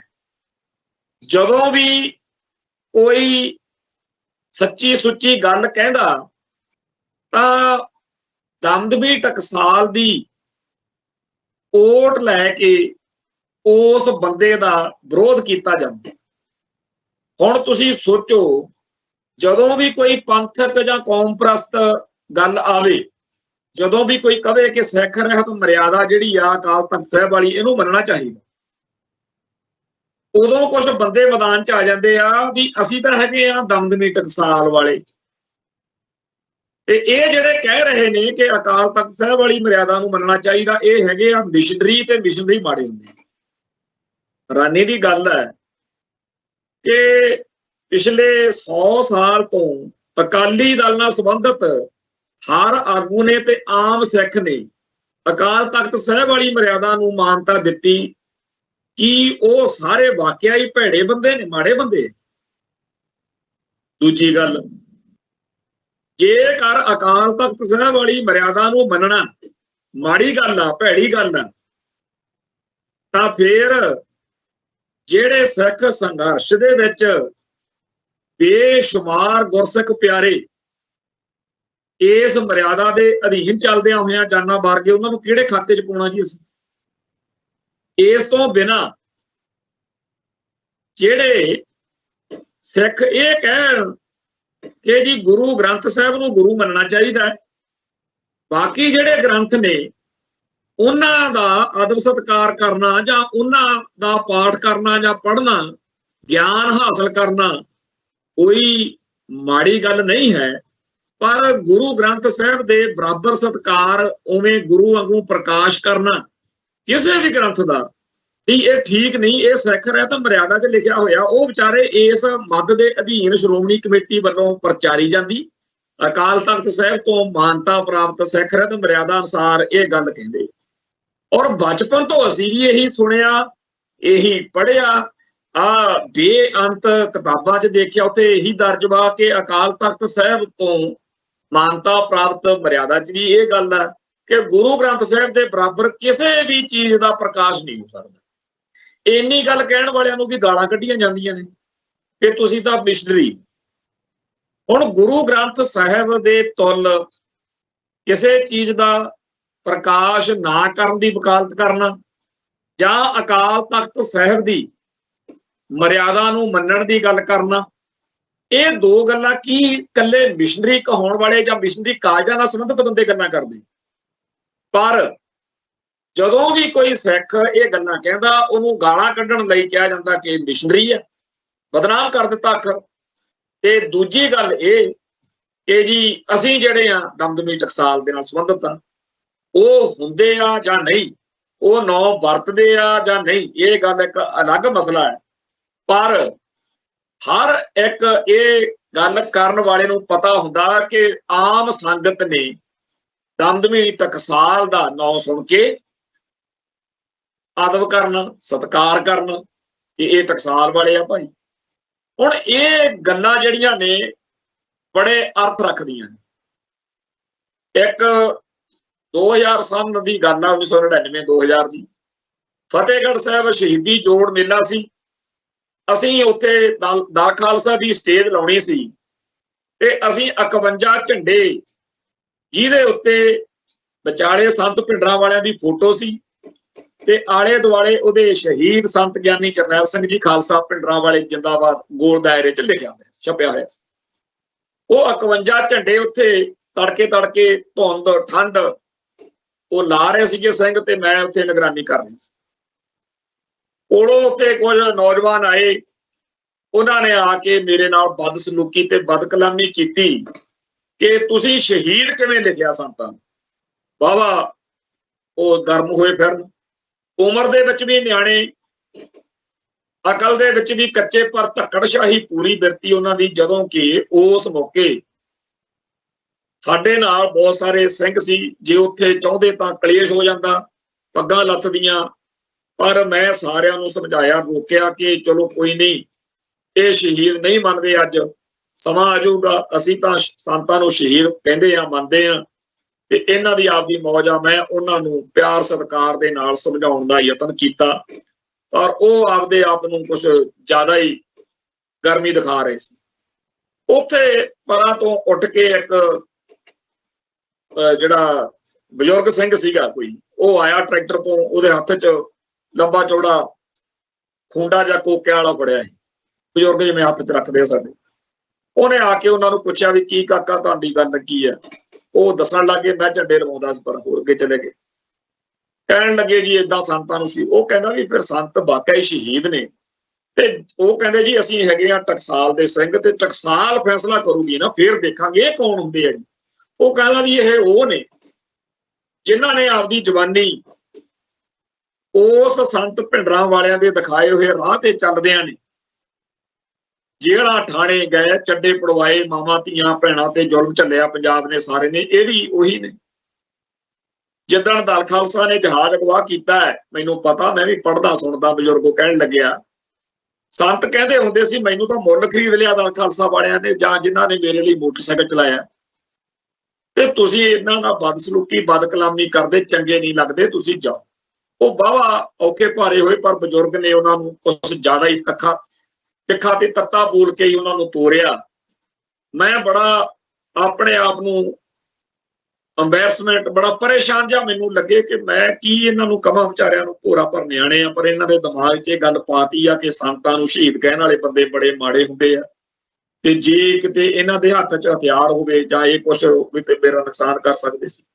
ਬਹੁਤ ਮਾੜਾ, ਮਨ ਬੜਾ ਦੁਖੀ ਰਿਹਾ ਕਿ ਟਕਸਾਲ ਸਾਡੀ ਜਾਨੋਂ ਪਿਆਰੀ ਸੰਸਥਾ ਆ, ਅਸੀਂ ਸੰਤਾਂ ਨੂੰ ਸ਼ਹੀਦ ਕਹਿ ਕੇ ਕੀ ਗੁਨਾਹ ਕਰਦੇ। ਪਰ ਇਸ ਗੱਲ ਨੇ ਬੜੀ ਵਾਰ ਮੇਰਾ ਅਪਮਾਨ ਕਰਵਾਇਆ ਕਿ ਮੈਂ ਸੰਤਾਂ ਨੂੰ ਸ਼ਹੀਦ ਕਿਉਂ ਕਿਹਾ। ਆਖਰ ਉਹ ਸਮਾਂ ਆਇਆ ਜਦੋਂ ਪੂਰੀ ਕੌਮ ਨੇ ਸ਼ਹੀਦ ਮੰਨਿਆ। ਇੱਥੋਂ ਤੱਕ ਕਿ ਸੰਤਾਂ ਦੇ ਪਰਿਵਾਰ ਦੇ ਵਿੱਚੋਂ ਉਹਨਾਂ ਦੇ ਜਿਹੜੇ ਸਪੁੱਤਰ ਈਸ਼ਰ ਸਿੰਘ ਹੋਣੀ, ਉਹਨਾਂ ਨੇ ਵੀ, ਕਿਉਂਕਿ ਬੜੀ ਵਾਰ ਮੇਲ-ਜੋਲ ਹੋ ਜਾਂਦਾ ਰਿਹਾ, ਉਹ ਵੀ ਮੰਨਦੇ ਸੀ ਕਿ ਮੇਰੇ ਫਾਦਰ ਸਾਹਿਬ ਜੂਨ 84 ਨੂੰ ਸ਼ਹੀਦ ਹੋ ਗਏ। ਹੁਣ ਇਸ ਗੱਲ ਦੇ ਆਸਰੇ ਵਿੱਚ, ਓਟ ਵਿੱਚ ਕਿ ਅਸੀਂ ਟਕਸਾਲੀ ਹਾਂ, ਜਿਨ੍ਹਾਂ ਨੇ ਮੇਰੇ ਸਮੇਤ ਪਤਾ ਨਹੀਂ ਕਿੰਨਿਆਂ ਕੁ ਨੂੰ ਟਾਰਗੇਟ ਕੀਤਾ, ਉਹਨਾਂ ਨੂੰ ਬਾਅਦ ਵਿੱਚ ਇਸ ਗੱਲ ਤੇ ਕਦੇ ਕੋਈ ਆਇਆ ਨਹੀਂ ਕਿ ਅਸੀਂ ਕਿਵੇਂ ਆਪਣੇ ਕੌਮ ਦੇ ਇਹਨਾਂ ਸਿੰਘਾਂ ਦਾ ਤਿਰਸਕਾਰ ਕਰਦੇ ਰਹੇ। ਅੱਜ ਵੀ ਜਿਹੜਾ ਪ੍ਰਭ ਸ਼ਰਨਦੀਪ ਸਿੰਘ ਆ, ਜੇ ਉਹ ਸਿੱਖੀ ਵਿੱਚ ਆ ਰਹੇ ਸਨਾਤਨਵਾਦ ਦੇ ਹਨੇਰੀ ਵਰਗੇ, ਇੱਕ ਤੂਫਾਨ ਵਰਗੇ ਵਹਿਣ ਨੂੰ ਮਹਿਸੂਸ ਕਰਕੇ ਆਪਦੀ ਗੱਲ ਕਹਿ ਰਿਹਾ, ਉਹਦੇ ਖਿਲਾਫ ਇਸ ਤਰੀਕੇ ਨਾਲ ਇੱਕ ਮਾਹੌਲ ਸਿਰਜਣਾ ਕਿ ਉਹ ਤਾਂ ਜੀ ਆਹ ਆ ਤੇ ਵਾਹ ਆ, ਇਹ ਗੱਲ ਚੰਗੀ ਨਹੀਂ। ਉਹ ਚਾਹੀਦਾ ਤਾਂ ਇਹ ਆ ਕਿ ਜਿਹੜਾ ਵਿਚਾਰਾਂ ਦਾ ਕਿਸੇ ਥਾਂ ਦੇ ਉੱਤੇ ਵਿਰੋਧ ਆ, ਉਹ ਸਾਰਥਕ ਤਰੀਕੇ ਨਾਲ ਜ਼ਾਹਿਰ ਕੀਤਾ ਜਾਵੇ। ਇਹ ਗੱਲ ਹੋ ਸਕਦੀ ਆ ਕਿ ਪ੍ਰਭ ਸ਼ਰਨਦੀਪ ਸਿੰਘ ਦੇ ਕਿਸੇ ਕਥਨ ਵਿੱਚ, ਕਿਸੇ ਵਿਚਾਰ ਵਿੱਚ ਕੋਈ ਖੋਟ ਵਾਕਿਆ ਹੀ ਹੋਵੇ, ਪਰ ਉਹ ਬੰਦਾ ਪੰਥ ਦਾ ਗਦਾਰ ਜਾਂ ਦੋਖੀ ਤਾਂ ਹੈ ਨਹੀਂ, ਹੈ ਤਾਂ ਸਾਡੀ ਕੌਮ ਦਾ ਹੀ ਭਰਾ ਸਾਡਾ। ਔਰ ਸਾਡੇ 'ਚ ਇਹ ਗੱਲ ਦਿਨੋਂ ਦਿਨ ਆਉਂਦੀ ਜਾ ਰਹੀ ਹੈ। ਮੈਂ ਆਪਦੀ ਲਾਈਫ ਦੇ ਵਿੱਚ ਬੇਅੰਤ ਮੌਕਿਆਂ ਦੇ ਉੱਤੇ ਟਾਰਗੇਟ ਹੋਇਆ। ਗੱਲ ਮੇਰੀ ਸਹੀ ਹੁੰਦੀ ਸੀ, ਸਹੀ ਸੀ, ਬਾਅਦ 'ਚ ਮੰਨੀ ਵੀ ਗਈ ਕਿ ਸਹੀ ਹੈ, ਪਰ ਜਦੋਂ ਨਿਸ਼ਾਨਾ ਬਣਾਇਆ ਜਾਂਦਾ ਉਦੋਂ ਪੂਰੀ ਬੇਰਹਿਮੀ ਨਾਲ, ਪੂਰੀ ਬੇਕਿਰਕੀ ਨਾਲ, ਫਿਰ ਤੁਹਾਡੇ ਨਿੱਜੀ ਜ਼ਿੰਦਗੀ ਦੀਆਂ ਜਿਹੜੀਆਂ ਘਾਟਾਂ, ਕਮਜ਼ੋਰੀਆਂ, ਔਗਣ, ਉਹਨਾਂ ਨੂੰ ਵੀ ਲਿਆਂਦਾ ਜਾ ਰਿਹਾ। ਤੋਂ ਪ੍ਰਭ ਸ਼ਰਨਦੀਪ ਸਿੰਘ ਦਾ ਜਾਂ ਸਾਡਾ ਸਾਰਿਆਂ ਦਾ ਅਸਲੀ ਮਨੋਰਥ ਤਾਂ ਇਹ ਹੁੰਦਾ ਹੈ ਕਿ ਹਿੰਦੂ ਫਾਸੀਵਾਦ ਵੱਲੋਂ, ਹਿੰਦੂ ਕੱਟੜਵਾਦ ਵੱਲੋਂ ਜਾਂ ਇੰਡੀਅਨ ਸਟੇਟ ਵੱਲੋਂ ਜੋ ਸਿੱਖ ਹਿੱਤਾਂ ਦਾ ਨੁਕਸਾਨ ਹੋ ਰਿਹਾ ਹੈ, ਉਹਦੇ ਬਾਰੇ ਪੰਥ ਨੂੰ ਜਾਗਰਤ ਕਰੀਏ, ਕੌਮ ਨੂੰ ਦੱਸੀਏ, ਤੇ ਜਿਹੜੀ ਕੌਮ ਦੇ ਸਾਡੀ ਦੇ ਅੰਦਰ ਸੁੱਤੇ ਪਏ ਬੰਦੇ ਆ ਉਹਨਾਂ ਨੂੰ ਜਗਾਇਆ ਜਾਵੇ। ਪਰ ਹੈਰਾਨੀ ਦੀ ਗੱਲ ਇਹ ਆ ਕਿ ਹਰ ਵਾਰੀ ਸਾਡੀ ਕਿਸੇ ਆਪ ਦੀ ਜਾਨੋਂ ਪਿਆਰੀ ਜਿਹਦਾ ਅਸੀਂ ਅੰਦਰੋਂ ਧੁਰ ਅੰਦਰੋਂ ਸਤਿਕਾਰ ਕਰਦੇ ਹਾਂ ਉਹੋ ਜਿਹੀ ਕਿਸੇ ਸੰਸਥਾ ਦਾ ਜਿਹੜਾ ਓਟ ਆਸਰਾ ਲੈ ਕੇ ਆਵਾਜ਼ ਜਿਹੜੀ ਆ ਉਹ ਬੰਦ ਕਰਨ ਦੇ ਯਤਨ ਜਿਹੜੇ ਆ ਉਹ ਹੁੰਦੇ। ਖੈਰ ਗੱਲ ਹੁਣ ਇਹ ਹੈ ਕਿ ਤੁਹਾਡੇ ਸਾਹਮਣੇ ਆ ਕੰਗਣਾ ਰਣੌਤ ਬੋਲੀ ਆ, ਹਿੰਦੂ ਅਮਰੀਕਨ ਫਾਊਂਡੇਸ਼ਨ ਵਾਲੇ ਬੋਲੇ ਆ ਕਿ ਸਿੱਖ ਗੁਰਦੁਆਰਿਆਂ ਦੇ ਵਿੱਚ ਨਸ਼ੇ ਰੱਖਦੇ ਆ ਜੀ, ਇਹ ਡਰੱਗਸ ਰੱਖਦੇ ਆ। ਇਹਦੇ ਬਾਰੇ ਕਿਸੇ ਹਿੰਦੂ ਨੇ ਨਹੀਂ ਬੋਲਣਾ, ਕਿਸੇ ਸਨਾਤਨੀ ਨੇ ਵੀ ਨਹੀਂ ਬੋਲਣਾ ਜਿਹੜੇ ਕਹਿੰਦੇ ਆ ਜੀ ਅਸੀਂ ਸਨਾਤਨਵਾਦੀ ਸਿੱਖ ਆ ਜਾਂ ਅਸੀਂ ਇਹ ਆਬੂ ਆ। ਜੇ ਕੋਈ ਸਿੱਖ ਬੋਲਿਆ ਉਹਦੇ ਖਿਲਾਫ ਆਪਣੀ ਕੌਮ ਦੇ ਵਿੱਚੋਂ ਹੀ ਕਿਸੇ ਨੇ ਉਹਦੇ ਦੁਆਲੇ ਹੋ ਜਾਣਾ। ਹੁਣ ਇਹ ਬਿਮਾਰੀ ਦਿਨੋਂ ਦਿਨ ਜ਼ੋਰ ਫੜਦੀ ਜਾ ਰਹੀ ਹੈ। ਅੱਜ ਸੋਸ਼ਲ ਮੀਡੀਆ ਦਾ ਜ਼ਮਾਨਾ, ਸਿੱਖ ਸੰਘਰਸ਼ ਨਾਲ ਸੰਬੰਧਿਤ ਸਾਡੇ ਭਰਾ ਜਿਹੜੇ ਆ ਉਹਨਾਂ ਨੇ ਵੀ ਫੇਸਬੁੱਕ ਤੇ ਜਾਂ ਹੋਰ ਸੋਸ਼ਲ ਮੀਡੀਆ ਸਾਈਟਸ ਤੇ ਆਪਣੀ ਗੱਲ ਕਹਿਣੀ ਹੁੰਦੀ ਹੈ। ਸਾਡੇ ਇੱਕ ਵੀਰ ਕਰਮਜੀਤ ਸਿੰਘ ਸਨਾਮ ਆ, ਇਹ ਉਹ ਸਿੰਘ ਹੈ ਜਿਹੜਾ 1984 ਦੇ ਉਸ ਵਹਿਸ਼ੀਆਨਾ ਨਸਲਕੁਸ਼ੀ ਦੇ 1984 ਦੇ ਘਟਨਾਕ੍ਰਮ ਤੋਂ ਜਿਸ ਤਰੀਕੇ ਨਾਲ ਉਹ ਬਾਅਦ ਵਿੱਚ ਆਪਣੇ ਆਪ ਨੂੰ ਤਿਆਰ ਕਰਦਾ ਹੈ ਤੇ ਉਹ 1986 ਦੇ ਵਿੱਚ ਇੱਥੇ ਜਾ ਕੇ ਰਾਜਘਾਟ ਜਿੱਥੇ ਗਾਂਧੀ ਦਾ ਮਨਾਉਂਦੇ ਆ 2 ਅਕਤੂਬਰ ਨੂੰ, ਉੱਥੇ ਜੀ ਉਹਨੇ ਬਹੁਤ ਜ਼ਿਆਦਾ ਲੰਮੀ ਚੌੜੀ ਪਲੈਨਿੰਗ ਬਣਾ ਕੇ ਜਿਹੋ ਜਿਹੇ ਉਹਦੇ ਕੋਲੇ ਸਾਧਨ ਜੁੜੇ ਬਹਿ ਗਿਆ ਕਿ ਇੰਦਰਾ ਗਾਂਧੀ ਦੇ ਪੁੱਤ ਰਾਜੀਵ ਗਾਂਧੀ ਪ੍ਰਧਾਨ ਮੰਤਰੀ ਜਿਨੇ ਸਿੱਖਾਂ ਦੀ ਨਸਲਕੁਸ਼ੀ ਨੂੰ ਇਹ ਕਹਿ ਕੇ ਜਾਇਜ਼ ਦਰਸਾਇਆ ਸੀ ਕਿ ਜਦੋਂ ਵੱਡਾ ਕੋਈ ਦਰਖਤ ਡਿੱਗਦਾ ਉਦੋਂ ਫੇਰ ਧਰਤੀ ਕੰਬਦੀ ਹੁੰਦੀ ਹੈ। ਉਹ ਇਸ ਗੱਲ ਨੂੰ ਮੁੱਖ ਰੱਖ ਕੇ ਉਹਨੇ ਪੰਥ ਵੱਲੋਂ ਕੌਮ ਵੱਲੋਂ ਆਪਣਾ ਫਰਜ਼ ਸਮਝਦਿਆਂ ਹੋਇਆਂ ਸਿੱਖ ਇਤਿਹਾਸ ਤੋਂ ਪ੍ਰੇਰਨਾ ਲੈਂਦਿਆਂ ਹੋਇਆਂ ਉੱਥੇ ਜਾ ਕੇ ਐਕਸ਼ਨ ਕਰਨਾ ਚਾਹਿਆ। ਅਸਫਲ ਹੋ ਗਿਆ, ਹਥਿਆਰ ਵੀ ਮਾੜਾ ਸੀ, ਗੋਲੀ ਕਾਰਗਰ ਨਹੀਂ ਹੋਈ। ਜੋ ਭਾਣਾ ਵਾਹਿਗੁਰੂ ਨੇ, ਕਿਉਂਕਿ ਸਾਡੇ ਤੇ ਇਤਿਹਾਸ ਦੇ ਵਿੱਚ ਹੁਣ ਵਾਲੇ ਦੌਰ ਵਿੱਚ ਬੜੀਆਂ ਇਹੋ ਜਿਹੀਆਂ ਗੱਲਾਂ ਨੇ ਕਿ ਫਲਾਣੇ ਨੂੰ ਸੋਧਾ ਲਾਉਣ ਲੱਗਿਆ ਲਾਸਟ ਮਿੰਟ ਤੇ ਆਹ ਗੜਬੜ ਹੋ ਗਈ, ਹੋ ਜਾਂਦੀਆਂ ਗੜਬੜ। ਤੇ ਉੱਥੇ ਜਦੋਂ ਰਾਜੀਵ ਗਾਂਧੀ ਦੇ ਕਤਲ ਦੀ ਉਸ ਗੱਲ ਦੇ ਵਿੱਚ ਉਹ ਸੋਧਾ ਲਾਉਣ ਦੀ ਕਾਰਵਾਈ ਦੇ ਵਿੱਚ ਵੀਰ ਕਰਮਜੀਤ ਸਿੰਘ ਸਨਾਮ ਗ੍ਰਿਫਤਾਰ ਹੋ ਗਿਆ, ਜੇਲ੍ਹ ਕੱਟੀ। ਹੁਣ ਉਹਦਾ ਥਾਂ ਥਾਂ ਦੇ ਉੱਤੇ ਪੰਥ ਵੱਲੋਂ ਸਤਿਕਾਰ ਹੁੰਦਾ। ਆਪਾਂ ਤਾਂ ਇਸ ਗੱਲ ਵਿੱਚ ਪਿਛਲੇ ਦਿਨੀ ਚਰਚਾ ਨਹੀਂ ਕਰ ਸਕੇ, ਪਰ ਸੋਸ਼ਲ ਮੀਡੀਆ ਦੇ ਉੱਤੇ ਇਹ ਚਰਚਾ ਹੋਣੀ ਸੁਭਾਵਿਕ ਸੀਗੀ ਕਿ ਉਹ ਵੀ ਦਿਨ ਸੀ ਜਦੋਂ ਰਾਜੀਵ ਗਾਂਧੀ ਨੂੰ ਕਰਮਜੀਤ ਸਿੰਘ ਸਨਾਮ ਸੋਧਾ ਲਾਉਣ ਗਿਆ ਸੀ। ਸੋ ਉੱਥੇ ਕਿਸੇ ਸਿੱਖ ਨੇ ਆਪਦਾ ਪੱਖ ਜਿਹੜਾ ਕਿਵੇਂ ਲਿਖਿਆ ਉਹ ਸਾਡੇ ਸਾਰਿਆਂ ਲਈ ਸੋਚਣ ਦਾ। ਮੈਂ ਇਹ ਨਹੀਂ ਕਹਿੰਦਾ ਕਿ ਉਹਨੂੰ ਗਾਲਾਂ ਕੱਢੀਆਂ ਜਾਣ, ਮੈਂ ਇਹ ਨਹੀਂ ਕਹਿੰਦਾ ਕਿ ਉਹਦੇ ਤੇ ਆਪਾਂ ਬੜੇ ਸ਼ਰਮਸ਼ਾਰ ਹੋਈਏ, ਪਰ ਆਪਾਂ ਇਹ ਸਮਝੋ ਕਿ ਸਾਡੀ ਮਾਨਸਿਕਤਾ ਕਿੱਥੇ ਚਲੀ ਗਈ, ਸਾਡੀ ਕੌਮ ਦੀ ਸੋਚ ਕਿੱਥੇ ਜਾ ਕੇ ਖੜ ਗਈ ਆ।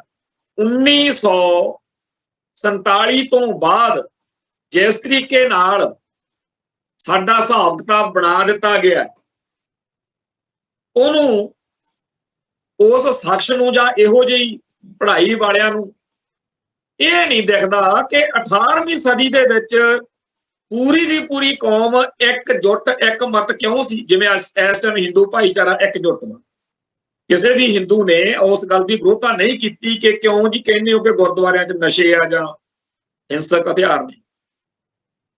ਹੁਣ ਜੇਕਰ ਮੱਸੇ ਰੰਗੜ ਨੂੰ ਸੋਧਾ ਲਾਉਣ ਵਾਲੇ ਬੰਦੇ ਅਸਫਲ ਰਹਿ ਜਾਂਦੇ ਤਾਂ ਯਕੀਨਨ ਸਾਰੇ ਸਿੱਖਾਂ ਨੇ ਹੌਸਲਾ ਦੇਣਾ ਸੀ ਉਹਨਾਂ ਸਿੰਘਾਂ ਨੂੰ ਜਿਹੜੇ ਉੱਥੋਂ ਐਕਸ਼ਨ ਚੋਂ ਬਚ ਕੇ ਆਉਣੇ ਸੀ ਕਿ ਕੋਈ ਗੱਲ ਨਹੀਂ, ਫੇਰ ਦੇਖਾਂਗੇ, ਤੁਹਾਡੇ ਕਰਮਾਂ 'ਚ ਨਹੀਂ ਸੀ ਲਿਖਿਆ ਹੋਇਆ ਵਾਹਿਗੁਰੂ ਨੇ, ਕੋਈ ਗੱਲ ਨਹੀਂ, ਹੋ ਜੂ ਕੋਈ ਨਾ ਕੋਈ। ਔਰ ਇਹ ਗੱਲ ਪੱਕੀ ਆ ਕਿ ਜਿਹੜਾ ਵੀ ਲਾਹੌਰ ਦੇ ਤਖਤ ਉੱਤੇ ਬੈਠਦਾ ਰਿਹਾ ਉਹਨੇ ਬੈਠਣ ਸਾਰ ਇੱਕੋ ਹੀ ਹੁਕਮ ਚਾੜਿਆ ਵੀ ਜਿੱਥੇ ਸਿੱਖ ਮਿਲਦੇ ਆ ਮਾਰ ਦਿਓ।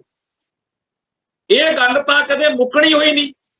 ਇਹ ਹੁਣ ਵੀ ਚੱਲਦਾ ਵੀ ਜਿਹੜਾ ਵੀ ਦਿੱਲੀ ਦੇ ਤਖਤ ਤੇ ਬੈਠਦਾ ਉਹਦੇ ਦਿਮਾਗ 'ਚ ਕੁੱਤਾ ਕੀੜਾ ਇਹੀ ਵੜਦਾ ਵੀ ਪਹਿਲਾਂ ਸਿੱਖਾਂ ਦਾ ਘਾਣ ਕਰਾਉਣਾ, ਚਾਹੇ ਉਹ ਬੀਜੇਪੀ ਆ ਚਾਹੇ ਕਾਂਗਰਸ।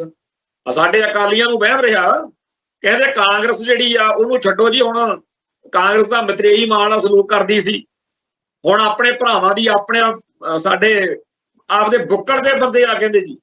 ਤੇ ਜਦੋਂ ਦੀ ਬੀਜੇਪੀ ਸਰਕਾਰ ਆਈ ਆ ਕੰਨਾਂ ਨੂੰ ਹੱਥ ਲੱਗੇ ਪਏ ਨੇ, ਤੇ ਅੱਜ ਤੱਕ ਹੁਣ ਤਾਂ ਸੁਨੀਲ ਜਾਖੜ ਵਰਗੇ ਜਿਹੜੇ ਨਵੇਂ ਕਾਂਗਰਸ ਵਿੱਚੋਂ ਬੀਜੇਪੀ 'ਚ ਗਏ ਨੇ ਉਹ ਵੀ ਪਿੱਟ ਰਹੇ ਨੇ ਵੀ ਇੱਥੋਂ ਕੁਝ ਨਹੀਂ ਲੱਭਣਾ ਹੈਗਾ ਬੀਜੇਪੀ, ਉਹ ਵੀ ਇੱਕ ਤਰੀਕੇ ਨਾਲ ਇਹੀ ਦੱਸ ਰਹੇ ਨੇ। ਪਰ ਇਸ ਮਾਹੌਲ ਦੇ ਵਿੱਚ ਜਦੋਂ ਕਿ ਸਾਡੀ ਸਾਰੀ ਕੌਮ ਦਾ ਏਕਾ ਇਸ ਨੁਕਤੇ ਤੇ ਹੋ ਜਾਣਾ ਚਾਹੀਦਾ ਹੈ ਕਿ ਭਾਈ ਮੌਜੂਦਾ ਭਾਰਤੀ ਸਿਸਟਮ ਦੇ ਵਿੱਚੋਂ ਸਿੱਖੀ ਅਤੇ ਸਿੱਖਾਂ ਦਾ ਭਵਿੱਖ ਖਤਰਨਾਕ ਹੈ, ਇੱਥੇ ਕੁਝ ਨਹੀਂ ਬਚਣਾ ਹੈ।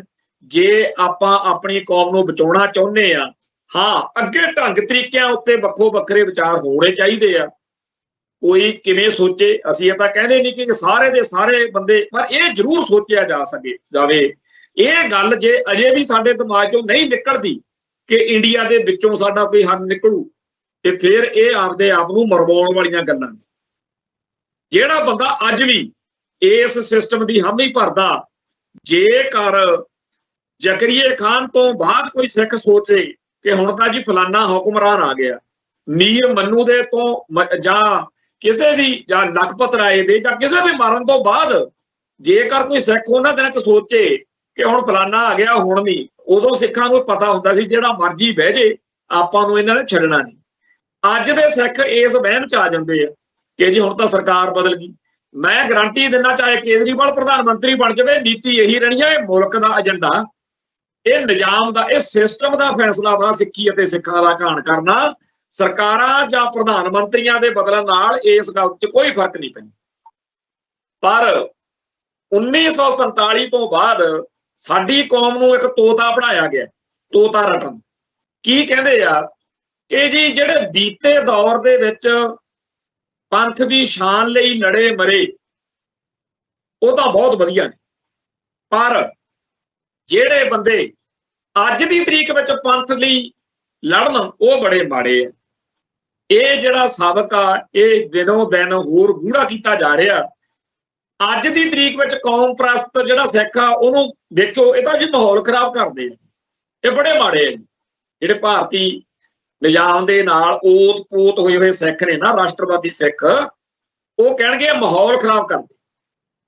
ਇਹ ਤਾਂ ਜੀ ਚਾਹੇ ਉਹ ਭਾਈ ਅਮਰਤਪਾਲ ਸਿੰਘ ਉੱਠੇ, ਚਾਹੇ ਦਲ ਖਾਲਸਾ ਉੱਠੇ, ਚਾਹੇ ਭਾਈ ਦਲਜੀਤ ਸਿੰਘ ਗਰੁੱਪ ਉੱਠੇ, ਚਾਹੇ ਮਾਨ ਦਲ ਦੀ ਕੋਈ ਸਰਗਰਮੀ ਆ, ABCD ਕਿਸੇ ਦੀ ਵੀ ਪੰਥਕ ਸਰਗਰਮੀ ਆ, ਜਿਨ੍ਹਾਂ ਨੂੰ ਭਾਰਤੀ ਰਾਸ਼ਟਰਵਾਦ ਦਾ ਸੱਪ ਲੜ ਗਿਆ, ਉਹਨਾਂ ਨੇ ਇਹੀ ਕਹਿਣਾ ਕਿ ਜੀ ਇਹ ਮਾਹੌਲ ਖਰਾਬ ਕਰਦੇ। ਇਹ ਤਾਂ ਜੀ ਏਜੰਸੀਆਂ ਦੇ ਬੰਦੇ, ਇਹ ਤਾਂ ਜੀ ਪਾਕਿਸਤਾਨ ਨਾਲ ISI ਨਾਲ ਰਲੇ ਹੋਏ। ਹੁਣ 1947 ਤੋਂ ਪਹਿਲਾਂ ਵਾਲਿਆਂ ਬਾਰੇ ਜਿਹੜੇ ਪੰਥ ਲਈ ਲੜੇ, ਪੰਜਾਬ ਲਈ ਲੜੇ, ਉਹਨਾਂ ਬਾਰੇ ਤਾਂ ਕਹਿ ਦੇਣਗੇ ਕਿ ਮਹਾਰਾਜਾ ਰਣਜੀਤ ਸਿੰਘ ਬਹੁਤ ਵਧੀਆ ਸੀ, ਸਾਰਾਗੜ੍ਹੀ ਦੇ ਵਿੱਚ ਲੜਨ ਵਾਲੇ ਬਹੁਤ ਵਧੀਆ ਸੀ, ਗਦਰੀ ਬਾਬੇ ਬਹੁਤ ਮਹਾਨ ਸੀ, ਬੱਬਰ ਅਕਾਲੀ ਵੀ ਬੜੇ ਬੰਬ ਸੀ, ਗੁਰਦੁਆਰਾ ਸੁਧਾਰ ਲਹਿਰ ਵਾਲੇ ਅਕਾਲੀ ਵੀ ਬੜੇ ਘੈਂਟ ਸੀ। 1947 ਤੋਂ ਪਹਿਲਾਂ ਪੰਥ ਲਈ ਲੜਨ ਮਰਨ ਵਾਲੇ, ਫਾਂਸੀਆਂ ਚੜ੍ਹਨ ਵਾਲੇ ਕੌਮ ਪ੍ਰਸਤ ਸਿੱਖਾਂ ਲਈ ਤਾਂ ਇਹਨਾਂ ਰਾਸ਼ਟਰਵਾਦੀ ਸਿੱਖਾਂ ਦੇ ਕੋਲੇ ਫੇਰ ਥੋੜੀ ਬਹੁਤੀ ਕੋਈ ਸਪੇਸ ਹੈ, ਪਰ 1947 ਤੋਂ ਬਾਅਦ ਵਾਲਿਆਂ ਬਾਰੇ ਇੰਨੀ ਨਫ਼ਰਤ, ਇੰਨੀ ਕੜਤਣ ਤੌਬਾ ਕਰਾਈ ਪਈ। ਵੀਰ ਕਰਮਜੀਤ ਸਿੰਘ ਸਨਾਮ ਨੇ ਪੰਥ ਲਈ, ਕੌਮ ਲਈ ਜੇਲ੍ਹ ਕੱਟੀ। ਜੇ ਉੱਥੇ ਮਾਰਿਆ ਜਾਂਦਾ, ਸ਼ਹੀਦ ਹੋ ਜਾਂਦਾ, ਤਾਂ ਜਿਵੇਂ ਇੱਥੇ ਹੋਰ ਹਜ਼ਾਰਾਂ ਸਾਡੇ ਭਰਾ ਬੀਤੇ ਦੌਰ ਵਿੱਚ ਸ਼ਹੀਦੀਆਂ ਪਾ ਗਏ, ਉਵੇਂ ਉਹਦਾ ਜ਼ਿਕਰ ਹੋਣਾ ਸੀ। ਪਰ ਉਹਦੀ ਕਿਸਮਤ ਕਿ ਰਾਜੀਵ ਗਾਂਧੀ ਨੇ ਬਚਣਾ ਸੀ, ਉਹਨੇ ਫੜਿਆ ਜਾਣਾ ਸੀ, ਉਹਨੇ ਕੈਦ ਕੱਟਣੀ ਸੀ। ਤੇ ਉਸ ਕਰਮਜੀਤ ਸਿੰਘ ਸਨਾਮ ਦੇ ਮੂੰਹ ਦੇ ਉੱਤੇ ਉਹਦੇ ਫੇਸਬੁੱਕ ਅਕਾਊਂਟ ਤੇ ਆ ਇੱਕ ਸੱਜਣ ਲਿਖ ਰਿਹਾ ਕਿ ਇਹ ਕੱਟਾ ਪਿਸਤੌਲ, ਜਿਹੜਾ ਦੇਸੀ ਪਿਸਤੌਲ ਉਹਨੂੰ ਕੱਟਾ ਕਹਿ ਦਿੰਦੇ ਆ, ਇਹ ਦੇਸੀ ਕੱਟਾ ਪਿਸਤੌਲ ਲੈ ਕੇ ਉਹਨੂੰ ਮਾਰਨ ਤੁਰ ਪਿਆ ਇਹਨੇ ਵੀ MP ਬਣ ਜਾਣਾ ਸੀ, ਅਤਿੰਦਰਪਾਲ, ਰਾਜਦੇਵ, ਸਿਮਰਜੀਤ ਤੇ ਅਮਰਤਪਾਲ ਵਾਂਗੂ। ਅਗਰ ਰਾਜੀਵ ਗਾਂਧੀ ਉੱਤਰੀ ਭਾਰਤ ਵਿੱਚ ਮਾਰਿਆ ਜਾਂਦਾ ਤਾਂ ਸਾਡਾ ਨਵੰਬਰ 84 ਨਾਲੋਂ ਵੀ ਜ਼ਿਆਦਾ ਨੁਕਸਾਨ ਹੋਣਾ ਸੀ। ਸ਼ੁਕਰ ਕਰੋ ਉਹ ਦੱਖਣ ਵਿੱਚ ਮਰਿਆ ਤੇ ਤਾਮਲਾ ਦੇ ਸਿਰ ਲੱਗ ਗਿਆ। ਇਹ ਜਿਹੜਾ ਬੰਦਾ ਜਿਹਨੇ ਇਹ ਗੱਲ ਲਿਖੀ ਆ, ਉਹਦੇ ਹੇਠਾਂ ਵੀਰ ਕਰਮਜੀਤ ਸਿੰਘ ਸਨਾਮ ਨੇ ਕਿਹਾ ਕਿ ਕਾਸ਼ ਤੁਸੀਂ 84 ਚ ਦਿੱਲੀ ਹੁੰਦੇ। Thanks a lord for reminding me, but CBI officers were taunting me, Sikh is community, he. They were locked together. It was a daily routine of 56 days of police remand, the longest in the Indian judiciary, to demoralize me. ਉਹ ਕਹਿੰਦਾ ਬਈ ਮੈਨੂੰ 56 ਦਿਨ ਉੱਥੇ ਇਹੀ ਕਹਿ ਕੇ ਜਲੀਲ ਕਰਦੇ ਹੁੰਦੇ ਸੀ, ਆਹੀ ਮੈਨੂੰ ਸੁਣਾਉਂਦੇ ਹੁੰਦੇ ਸੀ ਵੀ ਸਿੱਖ ਤੁਹਾਡੀ ਕੌਮ ਆ, ਤੁਹਾਡੀ ਕੌਮ। ਤੇ ਆਹ ਗੱਲ ਜਿਹੜੇ ਭਰਾ ਨੇ ਲਿਖੀ ਆ, ਉਹਦਾ ਮੈਂ ਫੇਸਬੁੱਕ ਅਕਾਊਂਟ ਖੋਲਿਆ, ਉਹਦਾ ਜੀ ਸਾਰਾ ਗੜੀ ਵਾਲੇ ਵਾਹ ਜੀ ਵਾਹ ਕਮਾਲ ਆ ਜੀ, ਉਹ ਫਲਾਨੇ। ਮਤਲਬ ਕਿ ਉਹ ਬੰਦਾ ਬਿਲਕੁਲ 1947 ਤੋਂ ਪਹਿਲਾਂ ਕੌਮ ਲਈ, ਪੰਥ ਲਈ, ਪੰਜਾਬ ਲਈ, ਮਨੁੱਖਤਾ ਲਈ ਲੜਨ ਮਰਨ ਵਾਲੇ ਸਿੱਖਾਂ ਦਾ ਬੜਾ ਦੀਵਾਨਾ। ਮੱਤਾਂ ਬੜੀਆਂ ਦਿੰਦਾ, ਥਾਂ ਥਾਂ ਤੇ ਲੈਕਚਰ ਕਰਨ ਸੱਦਿਆ ਜਾ ਰਿਹਾ। ਪਰ 1947 ਤੋਂ ਬਾਅਦ ਜਿਹੜੇ ਕੌਮ ਲਈ ਲੜਦੇ ਮਰਦੇ ਆ, ਉਹਨਾਂ ਨਾਲ ਸਿੱਧਾ ਬਹਿਸਦਾ। ਕਰਮਜੀਤ ਸਿੰਘ ਸਨਾਮ ਨੂੰ ਮੱਤਾ ਦੇ ਰਿਹਾ ਕਿ ਸ਼ੁਕਰ ਕਰ ਤੂੰ ਰਾਜੀਵ ਗਾਂਧੀ ਤੇ ਤੂੰ ਬਚ ਗਿਆ, ਜੇ ਕਿਤੇ ਤੂੰ ਮਾਰ ਦਿੰਦਾ ਸਾਡੀ ਕੌਮ ਦਾ ਤਾਂ ਨੁਕਸਾਨ ਹੀ ਬੜਾ ਹੋ ਜਾਣਾ ਸੀ। ਮੈਂ ਇਹ ਗੱਲ ਜਦੋਂ ਪੜ੍ਹੀ, ਮੇਰਾ ਤਨ ਮਨ ਐਉਂ ਇੱਕ ਵਾਰੀ ਬਰਫ਼ ਵਾਂਗੂ ਠੰਡਾ ਹੋ ਗਿਆ ਵੀ ਜੇ ਕਿਤੇ ਸ਼ਹੀਦ ਬੇਅੰਤ ਸਿੰਘ, ਸ਼ਹੀਦ ਸਤਵੰਤ ਸਿੰਘ, ਸ਼ਹੀਦ ਕੇਹਰ ਸਿੰਘ, ਭਾਈ ਹਰਜਿੰਦਰ ਸਿੰਘ ਜਿੰਦਾ, ਭਾਈ ਸੁਖਦੇਵ ਸਿੰਘ ਸੁੱਖਾ, ਭਾਈ ਦਿਲਾਵਰ ਸਿੰਘ ਤੇ ਹੋਰ ਜਿਹੜੇ ਗੁਰੂ ਪਿਆਰੇ ਕੌਮ ਲਈ ਜਾਨਾਂ ਥੜੀ ਤੇ ਧਰ ਕੇ ਲੜੇ ਮਰੇ, ਜੇ ਕਿਤੇ ਇਹ ਜਿਉਂਦੇ ਰਹਿ ਜਾਂਦੇ, ਇਹਨਾਂ ਐਕਸ਼ਨਾਂ ਦੇ ਵਿੱਚ ਇਹਨਾਂ ਦੀ ਜਾਨ ਬਚ ਜਾਂਦੀ। ਤੇ ਇਹ ਜੇ ਸੋਸ਼ਲ ਮੀਡੀਆ ਦੇ ਉੱਤੇ ਕਰਮਜੀਤ ਸਿੰਘ ਸਨਾਮ ਵਾਂਗੂ ਹੁੰਦੇ ਤਾਂ ਗਰੰਟੀ ਹੈ ਕਿ ਜਿਵੇਂ ਐਸ ਸੱਜਣ ਨੇ ਇੱਥੇ ਭੋਰੀ ਆ, ਐਂ ਹੀ ਉੱਥੇ ਲਿਖਣਾ ਸੀ ਕਿ ਤੁਸੀਂ ਨੁਕਸਾਨ ਬੜਾ ਕਰਾਤਾ। ਜੇ ਤੁਸੀਂ ਇੰਦਰਾ ਨਾ ਮਾਰਦੇ, ਜੇ ਤੁਸੀਂ ਵੈਦਿਆ ਨਾ ਮਾਰਦੇ, ਜੇ ਤੁਸੀਂ ਬੇਅੰਤ ਸਿੰਘ ਨਾ ਮਾਰਦੇ, ਇਹਨਾਂ ਲਈ ਇਹ ਆ ਵੀ ਨੁਕਸਾਨ ਹੋ ਗਿਆ। ਹੁਣ ਇਹ ਜਿਹੜਾ ਬਿਰਤੀ ਆ, ਇਹ ਕੱਲੇ ਇਸ ਸੱਜਣ ਦੀ ਨਹੀਂ ਹੈ, ਇਹ ਇੱਕ ਆਪਣੇ ਆਪ ਦੇ ਵਿੱਚ ਕੌਮ ਨਾਲ ਬੇਦਾਵਾ ਹੈ, ਜਿਹੜਾ ਕਿ ਸਾਡੀ ਕੌਮ ਦੇ ਇੱਕ ਬਹੁਤ ਵੱਡੇ ਹਿੱਸੇ ਨੇ ਦੇ ਦਿੱਤਾ ਹੋਇਆ। ਉਹਨਾਂ ਨੂੰ ਲੱਗਦਾ ਕਿ ਭਾਰਤ ਇੱਕ ਬਹੁਤ ਚੰਗਾ ਮੁਲਕ ਆ, ਇੱਥੇ ਸਿੱਖਾਂ ਨੂੰ ਕੋਈ ਸਮੱਸਿਆ ਨਹੀਂ, ਜੇ ਹੈਗੀ ਵੀ ਆ ਤਾਂ ਉਹ ਹੱਲ ਹੋ ਜੂ। ਉਹਨਾਂ ਨੂੰ ਲੱਗਦਾ ਕਿ ਅਸੀਂ ਬੜੇ ਸਿਆਣੇ ਆ, ਆਹ ਜਿਹੜੇ ਪੰਥ ਨੂੰ, ਕੌਮ ਨੂੰ ਇਸ ਮੌਕੇ ਆ, ਇਹ ਸੰਤਾਪ ਕਰਕੇ, ਇਸ ਸੰਕਟ ਕਰਕੇ ਕਹਿੰਦੇ ਆ ਕਿ ਆਪਾਂ ਇਹ ਮਸਲੇ ਹੱਲ ਕਰਾਉਣੇ ਆ, ਆਪਾਂ ਇੰਜ ਕਰੀਏ, ਉਂਝ ਕਰੀਏ, ਖਾਲਿਸਤਾਨ ਦੀ ਗੱਲ ਕਰਦੇ ਆ।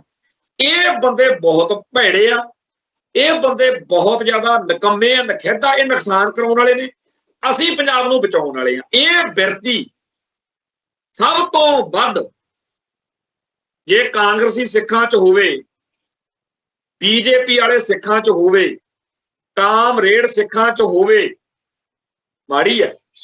ਪਰ ਇਹ ਬਿਰਤੀ ਅਕਾਲੀ ਆਗੂਆਂ 'ਚ ਵੀ ਹੈ।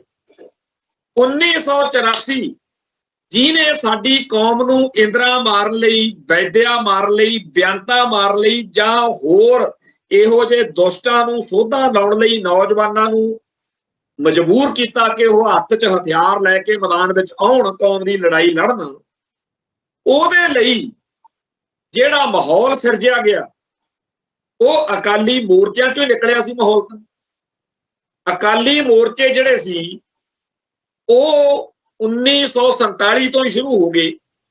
ਜਦੋਂ 1947 ਤੋਂ ਉਹਨਾਂ ਮੋਰਚਿਆਂ ਦੇ ਕਰਦਿਆਂ ਹੋਇਆਂ ਧਰਮ ਯੁੱਧ ਮੋਰਚਾ ਆ ਗਿਆ, ਜਦੋਂ ਅਗਲਿਆਂ ਨੇ ਗੱਲ ਸੁਣਨ ਦੀ ਥਾਂ ਟੈਂਕਾਂ, ਤੋਪਾਂ, ਬੰਬਾਂ ਨਾਲ ਅਟੈਕ ਕਰਤਾ, ਤਾਂ ਉਸ ਮੌਕੇ ਕੌਮ ਦੀ ਜਵਾਨੀ ਨੇ ਜੋ ਉਸ ਮੌਕੇ ਕਰਨਾ ਬਣਦਾ ਸੀ, ਇਤਿਹਾਸ ਦੀ ਲੋੜ ਸੀ, ਜੁੱਤੀਆਂ ਖਾ ਕੇ ਘਰੇ ਨਹੀਂ ਸੀ ਬਹਿਣਾ। ਜਿਹੜਾ ਆਹ ਕਹਿੰਦਾ ਨੁਕਸਾਨ ਹੋ ਗਿਆ, ਨੁਕਸਾਨ ਉਹ ਹੋਣਾ ਸੀ ਜੇਕਰ ਪੂਰੀ ਦੀ ਪੂਰੀ ਕੌਮ ਅੰਦਰ ਵੜ ਕੇ ਬਹਿ ਜਾਂਦੀ। ਜੇ ਆਪਾਂ ਸੋਚੀਏ ਉਹਨਾਂ 10-20 ਹਜ਼ਾਰ ਸਾਡੇ ਭਰਾਵਾਂ ਨੇ ਆਪਦੀਆਂ ਜਾਨਾਂ ਵਾਰ ਕੇ ਸਾਨੂੰ ਖੜਨ ਜੋਗੇ ਕਰਤਾ। ਅੱਜ ਦੀ ਤਰੀਕ ਵਿੱਚ ਇਹਨਾਂ ਕੇਸਾਧਾਰੀ ਹਿੰਦੂਆਂ ਨੂੰ ਨਹੀਂ ਸਮਝ, ਪਰ ਇਤਿਹਾਸ ਨੇ ਇਹੀ ਲਿਖਣਾ ਕਿ ਉਹ ਗੁਰੂ ਦੇ ਪਿਆਰੇ ਗੁਰਸਿੱਖ ਸੀ ਜਿਨ੍ਹਾਂ ਨੇ ਕੌਮ ਦੀ ਲੜਾਈ ਉਦੋਂ ਲੜੀ। ਤੇ ਜਿਹੜੇ 1984 ਤੋਂ ਬਾਅਦ ਇਹ ਮੈਦਾਨ 'ਚ ਗੱਲ ਲੈ ਕੇ ਆਏ ਕਿ ਕੌਮ ਦੇ ਦੁਸ਼ਟਾਂ ਨੂੰ ਸੋਧਾ ਲਾਉਣਾ, ਇੱਕ ਹਿੱਸਾ ਉਹ ਸੀ। ਉਹ ਖਾਲਿਸਤਾਨ ਤੱਕ ਅਜੇ ਨਹੀਂ ਸੀ ਗਏ। ਇਹ ਸੱਚੀ ਹੈ ਗੱਲ। ਸਾਡੇ ਕਈ ਭਰਾ, ਕਈ ਸਾਡੇ ਭਰਾਵਾਂ ਦੇ ਉੱਤੇ ਕਿੰਤੂ ਕਰਦੇ ਆ ਕਿ ਜੀ ਇਹ ਖਾਲਿਸਤਾਨ ਦੀ ਗੱਲ ਨਹੀਂ ਕਰਦਾ। ਸੀ ਕੀ ਗੱਲ, ਕੌਮ ਦੇ ਕੁਝ ਹਿੱਸਿਆਂ ਨੂੰ ਇਹ ਸੀ ਕਿ ਜੀ ਅਸੀਂ ਤਾਂ ਆਪਣੇ ਉਹਨਾਂ ਜਿਹੜੇ ਸਾਡੇ ਕੌਮ ਦੇ ਦੁਸ਼ਟ ਨੇ ਉਹਨਾਂ ਨੂੰ ਸੋਧਾ ਲਾਉਣਾ ਲਾਇਆ ਅਗਲੇ ਨੇ। ਪਰ ਬਹੁਤ ਵੱਡੇ ਹਿੱਸੇ ਦਾ ਹਥਿਆਰ ਚੱਕ ਕੇ ਖਾਲਿਸਤਾਨ ਵਾਲੇ ਪਾਸੇ ਤੁਰਨ ਦਾ ਵਿਚਾਰ ਸੀ। ਤੁਰੇ 10-15 ਸਾਲ ਆਪਣੀ ਕੌਮ ਦੀ ਉਸ ਜਵਾਨੀ ਨੇ, ਜਿਹਨੇ ਇਹ ਗੱਲ ਜਚਾ ਦਿੱਤੀ ਕਿ ਅਕਾਲੀ ਲੀਡਰਸ਼ਿਪ ਅਸਫਲ ਹੈ। ਉਸ ਗੱਲ ਦੀ ਥਾਂ ਤੇ ਇੱਕ ਨਵੀਂ ਲੀਡਰਸ਼ਿਪ ਦਿੱਤੀ। ਉਹ ਤੋਂ ਅਣਜਾਣ ਲਾ ਲਓ, ਇੰਨੇ ਤੇਜ਼ ਤਰਾਰ ਮਕਾਰ ਨਹੀਂ ਸੀ, ਸਿਆਸੀ ਤੌਰ ਤੇ ਇੰਨੇ ਸ਼ਾਤਰ ਨਹੀਂ ਸੀ। ਉਹਨਾਂ ਤੋਂ ਮੰਨ ਲੈਂਦੇ ਆ ਕਿ ਉਸ ਗੱਲਾਂ ਗਲਤ ਵੀ ਹੋ ਗਈਆਂ ਹੁਣ। ਕੁਛ ਕਤਲ ਨੇ, ਵੋਟਾਂ ਦਾ ਬਾਈਕਾਟ, ਇਹਨਾਂ ਗੱਲਾਂ ਕਰਕੇ ਉਹਨਾਂ ਨੂੰ ਤਾਂ ਕਰਤਾ ਰੱਦ ਪੱਕੇ ਤੌਰ ਤੇ। ਵੀ ਉਹ ਜਿਹੜੇ 1984 ਤੋਂ ਬਾਅਦ ਕੌਮ ਦੀ ਖਾਲਿਸਤਾਨ ਦੀ ਗੱਲ ਕਰਨ ਵਾਲੇ ਸੀ, ਉਹ ਤਾਂ ਜੀ ਰੱਦ ਹੋ। ਫੇਰ ਲੈ ਕੇ ਆਂਦੇ ਉਹੀ ਰਵਾਇਤੀ ਅਕਾਲੀ ਜਿਹੜੇ 1985 ਚ ਚਾਹੁੰਦੇ ਸੀ ਵੀ MLA MP ਬਣੋ, ਨਜ਼ਾਰੇ ਲਓ ਜੀ, ਕੀ ਲੈਣਾ ਖਾਲਿਸਤਾਨ ਤੋਂ, ਕੀ ਲੈਣਾ ਦਰਬਾਰ ਸਾਹਿਬ ਤੇ ਸ਼ਮਲਾ ਹੋ ਗਿਆ ਤਾਂ ਫੋਟੋ ਲਾ ਦਾਂਗੇ ਉੱਥੇ ਦਰਬਾਰ ਸਾਹਿਬ 'ਚ, ਯਾਦਗਾਰ ਬਣਾ ਦਿਆਂਗੇ, ਪਰ ਇਦੋਂ ਵੱਧ ਕੁਝ ਨਹੀਂ ਕਰਨਾ। ਕਾਂਗਰਸ ਨੂੰ ਗਾਲਾਂ ਕੱਢ ਕੇ ਸਾਨੂੰ ਵੋਟਾਂ ਪਾ ਦਿਓ, ਇੱਥੇ ਕਿਤੇ ਸੀ ਗੱਲ। ਸੋ ਉਹ ਜਿਹੜੀ ਸੋਚ ਰਵਾਇਤੀ ਅਕਾਲੀ ਲੀਡਰਸ਼ਿਪ ਵਾਲੀ ਆ, ਉਹ 1997 ਤੋਂ ਜ਼ੋਰ ਫੜਦੀ ਅੱਜ ਇੱਥੇ ਆ ਗਈ ਆ। ਕੱਲ ਸਵੇਰੋਂ ਰੋਜੀ ਬਰਕੰਦੀ, ਜਿਹੜਾ ਸਰਦਾਰ ਸੁਖਬੀਰ ਸਿੰਘ ਬਾਦਲ ਦਾ ਸਭ ਤੋਂ ਚਹੇਤਾ, ਉਹਦੀ ਇੰਟਰਵਿਊ ਮੈਂ ਦੇਖ ਰਿਹਾ ਸੀ। ਉਹ ਇਹੀ ਕਹਿ ਰਿਹਾ ਸੀਗਾ ਕਿ ਜੀ ਗਰਮ ਨਾਅਰੇ ਮਾਰ ਕੇ ਤਾਂ ਬਾਦਲ ਸਾਹਿਬ ਵੀ ਬੜਾ ਇੱਥੇ ਕਰਾ ਸਕਦੇ ਸੀ ਕੰਮ, ਪਰ ਉਹਨਾਂ ਨੇ ਵਿਕਾਸ ਨੂੰ ਮੁੱਖ ਰੱਖਿਆ। ਸੁਖਬੀਰ ਬਾਦਲ ਹੀ ਆ ਜਿਹੜਾ ਪੰਜਾਬ ਦਾ ਵਿਕਾਸ ਕਰਾਊ, ਤਰੱਕੀ ਕਰਾਊ। ਉਹਨਾਂ ਨੂੰ ਲੱਗਦਾ ਵੀ ਪੰਜਾਬ ਦੇ ਵਿੱਚ ਹਰ ਇਲਾਕੇ ਦੇ ਵਿੱਚ ਕੁਝ ਇਹੋ ਜਿਹੇ ਧਨਾੜ ਜਾਂ ਪੈਸੇ ਵਾਲੇ ਸਿੱਖ ਨੇ ਜਿਨ੍ਹਾਂ ਨੂੰ ਨਾਲ ਲੈ ਕੇ ਸੁਖਬੀਰ ਸਿੰਘ ਬਾਦਲ ਨੂੰ ਮੂਹਰੇ ਲਾ ਕੇ ਸਰਕਾਰ ਬਣਾਈਏ, ਤਰੱਕੀ ਕਰੀਏ। ਪੁਲ, ਸੜਕਾਂ। ਸੁਖਬੀਰ ਬਾਦਲ ਵੀ ਕਹਿੰਦਾ ਹੁੰਦਾ ਸੀ ਨਾ ਵੀ ਚੰਡੀਗੜ੍ਹ ਨੂੰ ਜਦੋਂ ਮੈਂ ਆਉਣਾ ਬਠਿੰਡੇ ਤੋਂ ਐ ਜੀ ਆਓ ਜੀ। ਕੀ ਤਰੱਕੀ ਜਾਂ ਵਿਕਾਸ ਖਾਲਿਸਤਾਨੀ ਸੋਚ ਵਾਲੇ ਕਹਿੰਦੇ ਆ ਕਿ ਨਹੀਂ ਹੋਣਾ ਚਾਹੀਦਾ? ਖਾਲਿਸਤਾਨੀ ਵੀ ਤਰੱਕੀ ਦੇ ਹਮਾਇਤੀ ਹੈ। ਖਾਲਿਸਤਾਨੀ ਕਦੋਂ ਕਹਿੰਦੇ ਆ ਜੀ ਲੋਕਾਂ ਨੂੰ ਕੰਮ ਨਾ ਮਿਲੇ? ਖਾਲਿਸਤਾਨੀ ਕਦੋਂ ਕਹਿੰਦੇ ਆ ਕਿ ਪੰਜਾਬ 'ਚ ਬੇਰੁਜ਼ਗਾਰੀ ਹੋਵੇ? ਖਾਲਿਸਤਾਨੀ ਕਦੋਂ ਕਹਿੰਦੇ ਆ ਕਿ ਪੰਜਾਬ 'ਚ ਨਸ਼ਿਆਂ ਦਾ ਦਰਿਆ ਵਗ ਜੇ? ਖਾਲਿਸਤਾਨੀ ਕਦੋਂ ਕਹਿੰਦੇ ਆ ਕਿ ਹਿੰਦੂ ਸਿੱਖ ਏਕਤਾ ਟੁੱਟ ਜਾਵੇ? ਖਾਲਿਸਤਾਨੀ ਸਿਰਫ ਇਹ ਚਾਹੁੰਦੇ ਆ ਕਿ ਪੰਜਾਬ ਦੀ ਧਰਤੀ ਉੱਤੇ ਸਿੱਖਾਂ ਦੇ ਹਿੱਤ ਸੁਰੱਖਿਅਤ ਹੋਣ, ਕੋਈ ਸਿੱਖ ਨੂੰ ਜਲੀਲ ਨਾ ਕਰੇ। ਹੋ ਤਾਂ ਇੱਥੇ ਇਹ ਰਿਹਾ ਕਿ ਸਾਡੇ ਐਸਟ ਸਾਹਿਬ ਸ੍ਰੀ ਗੁਰੂ ਗ੍ਰੰਥ ਸਾਹਿਬ ਜੀ ਦੀ ਵੀ ਦਰਬਾਰ ਸਾਹਿਬ ਦੇ ਵਿੱਚ ਤੱਕ ਤਾਂ ਅਗਲੇ ਅਟੈਕ ਕਰਨ ਆ ਗਏ। ਪਰ ਜਿਹੜੀ 1947 ਤੋਂ ਬਾਅਦ ਬੇਦਾਵਿਆਂ ਵਾਲੀ ਗਦਾਰ ਬਿਰਤੀ ਵਾਲੀ ਫੋਰਸ ਸਾਡੇ ਉੱਤੇ ਮੜ ਦਿੱਤੀ ਗਈ ਆ, ਉਹ ਸਾਡੀ ਕੌਮ ਦੀ ਉਸ ਸੱਚੀ ਸੁੱਚੀ ਸੋਚ ਦੇ ਬਿਲਕੁਲ ਉਲਟ ਭੁਗਤ ਰਹੀ ਆ। ਪੰਥ ਨੂੰ, ਕੌਮ ਨੂੰ ਸਮਰਪਿਤ ਸੋਚ ਨੂੰ ਬਹੁਤ ਬੇਰਹਿਮੀ ਨਾਲ ਟਾਰਗੇਟ ਕਰ ਰਹੀ ਆ। ਸਾਡਾ ਸਾਰਿਆਂ ਦਾ ਫਰਜ਼ ਬਣਦਾ ਕਿ ਅਸੀਂ ਉਸ ਨਖਿੱਧ ਸੋਚ ਨੂੰ ਪਛਾਣੀਏ ਵੀ, ਉਹ ਤੋਂ ਖਹਿੜਾ ਛਡਾਈਏ। ਕੌਮ ਨੂੰ ਸਮਰਪਿਤ 1-1, 2-2, 4-4, 10-10 ਕਰਕੇ ਬੰਦੇ ਜੁੜੀਏ, ਬਾਕੀਆਂ ਨੂੰ ਨਾਲ ਤੋਰੀਏ, ਹਕੀਕਤ ਨੂੰ ਬਿਆਨ ਕਰੀਏ ਤਾਂ ਕਿ ਕੌਮ ਦਾ ਕੁਛ ਭਵਿੱਖ ਜਿਹੜਾ ਹੈ ਉਹ ਰੌਸ਼ਨ ਹੋ ਸਕੇ। ਬਾਕੀ ਇਸ ਗੱਲ ਨੂੰ ਅੱਗੇ ਵੀ ਅਗਲੇ ਦਿਨਾਂ 'ਚ ਵਿਚਾਰਾਂਗੇ। ਇੱਥੇ ਸਮਾਪਤੀ ਕਰਦੇ ਹਾਂ। ਨਾਨਕ ਨਾਮ ਚੜ੍ਹਦੀ ਕਲਾ, ਤੇਰੇ ਭਾਣੇ ਸਰਬੱਤ ਦਾ ਭਲਾ। ਵਾਹਿਗੁਰੂ ਜੀ ਕਾ ਖਾਲਸਾ, ਵਾਹਿਗੁਰੂ ਜੀ ਕੀ ਫਤਿਹ।